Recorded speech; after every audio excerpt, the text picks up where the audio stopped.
അതുകൊണ്ട് നിങ്ങൾ ബുദ്ധിയുള്ളവരാണെങ്കിൽ പത്രോസിന്റെ ജീവിതത്തിൽ അവൻ പരാജയപ്പെട്ട രംഗങ്ങളെ തിരിച്ചറിഞ്ഞ് ഈ രാത്രി തീരുമാനമെടുക്കണം, ആ പടുകുഴിയിൽ ഞാനും വീഴാൻ ഇടയാവരുതേ എന്ന് പ്രാർത്ഥിക്കണം. നിർണായക സമയത്ത് പ്രാർത്ഥനാ ജീവിതം പരാജയപ്പെട്ടാൽ പത്രോസ് തലയിൽ കൈവച്ച് കരഞ്ഞെങ്കിൽ നീ അലറി വിളിച്ച് കരയും.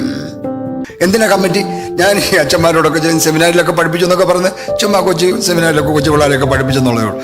ഞാനപ്പോൾ അവരോടൊക്കെ പറയുന്നൊരു കാര്യമുണ്ട്, മക്കളെ നിങ്ങൾ അച്ഛനായി കഴിയുമ്പോൾ ഈ പള്ളി കമ്മിറ്റി കൊണ്ടൊന്നുമല്ല പള്ളിക്കാര്യം നടക്കുന്നത്. പള്ളി കമ്മിറ്റി എന്തിനാണെന്നറിയാമോ? എങ്ങനെ ഒരു കാര്യം നടക്കത്തില്ല എന്ന് പറയാൻ വേണ്ടിയാണ് കമ്മിറ്റി എന്ന് പറഞ്ഞ സാധനം. നടത്താനെന്ന് എന്തോ അങ്ങ് ചെയ്താൽ പോരെ, അല്ലേ?